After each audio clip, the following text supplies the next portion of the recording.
Kung gaano ka daw kabilis pagsikat mo, Diwata, ganon din daw kabilis ang pagbagsak mo. Ano Ay, masabi alam mo mo, dyan? yung mga nananalangin na bumagsak, wala naman magiging problema doon. Pero di ba, Diyos ba kayo para humusga? Si Diyos lang nakakaalam niya, hindi po kayo. Tao lang po kayo, wala kayong karapatan husgahan ako kung ano man yun. Meron nga mga milyonaryo na talaga, milyonaryo na bumabagsak pa rin. Ay ako hindi pa ako milyonaryo. Di ba? So, pero yun nga, tulad ng sinasabi ko, paulit-ulit, lahat ng effort para makaangat, ginagawa ko naman. Kung hanggang doon lang, dumating yung point na pagbagsak, tatanggapin ko naman yan eh. Kaya wag yun ang problemahin. Ako nga hindi na pinoproblema eh. Sanay tayo sa So diba, ang gawin mo na lang, instead mag-comment ka ng ganyan, hindi ka naman Diyos, para husgahan ako, mag-effort ka na lang. Pag-igihan mo na lang din para hindi ka rin bumagsak. Ganun lang. Kung gaano ka daw kabilis pagsikat mo, Diwata, ganon din daw kabilis ang pagbagsak mo. Ano Ay, masabi alam mo, dyan? Sabi ni MG yan eh. Alam mo kasi, yung pagsikat, pagbagsak, hindi ko naman yung hiniling sa buong buhay ko. At ako, nagsisikap lang ako, ginagawa ko yung tama sa ikabubuti ng sarili ko, no? Ngayon, lahat ng 100% na effort ginagawa ko para makaangat sa kahirapan. So maraming salamat sa mga taong sumusuporta sa akin.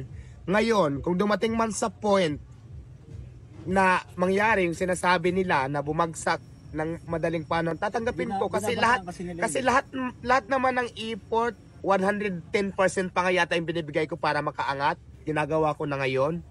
Diba? Kung dumating sa point na hanggang doon lang tayo, kailangan natin tanggapin ano man mangyari sa buhay natin. Kasi yan ang nakatadhana sa'yo, kapalaran mo yan eh. Ito nga pag-angat, hindi nga natin pinangarap, bigla lang dumating sa atin ni God, magpasalamat tayo doon. Yung pambagsak naman talaga, kailangan lang siguro paghandaan natin. Pero diba ginagawa naman, sabi ko nga, ginagawa ko naman ng paraan, yung effort ko 100% para makaangat sa buhay. So kung dumating man sa point, hanggang doon lang talaga yung effort ko, ano magagawa natin? Diba? Kailangan na lang natin siguro tanggapin. Wala namang problema doon. Basta ako, patuloy ako ngayon nag-i-effort para pakainin ng tamang presyo yung mga taong nangangailangan. Busugin silang lahat. Yun naman ang haring ko, makatulong. Diba? Makatulong sa kapwa, matulungan sarili ko at syempre pamilya ko. Yun lang naman. Yung mga nananalangin na bumagsak, wala naman magiging problema doon. Pero di ba, Diyos ba kayo para humusga? Si Diyos lang nakakaalam niya, hindi po kayo. Tao lang po kayo, wala kayong karapatan husgahan ako kung ano man yun. Pero sasagutin ko na kayo, if ever man na dumating sa point na ganyan, basta ako nag-effort lang ako, tatanggapin ko naman yan, hindi naman ako takot eh. Alam niyo kung bakit? Sanay na ako sa kahirapan ng buhay, sa haba ng pinagdaanan ko. So yun lang. Tama.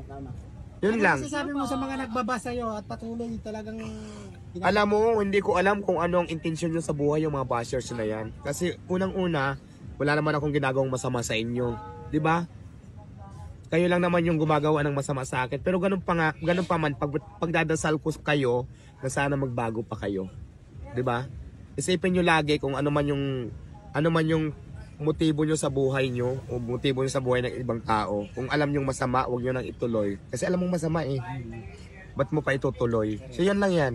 Diwata, may isa pa kasi nag-viral eh. May babaeng kumain dito. Tapos yung babaeng nawala na dito daw kumain sa Diwata. Ayun ang inang sa social media. Ano masabi mo dyan? Parang lumalabas kasi sa yung sa yung Malay ko ba? Lahat kasi ng mga kiluhan ng kanto. lahat kasi ng tao welcome sa akin kumain, saka hindi ko minimonitor yung bawat isa na pumunta dito at saka saan pupunta, di ba? So hindi ko na alam yung mga ganyan, may mga nawala pala. So hindi ko na talaga problema siguro yon. So ayaw ko na dagdagan yung stress ko sa sobrang dami ng problema ko din dito sa tindahan ko, paano ko siya i-manage, ano pang gagawin ko sa mga tao, all in all. Dagdag pa yan yung mga nawala na yan, hindi ko na siguro sagutin.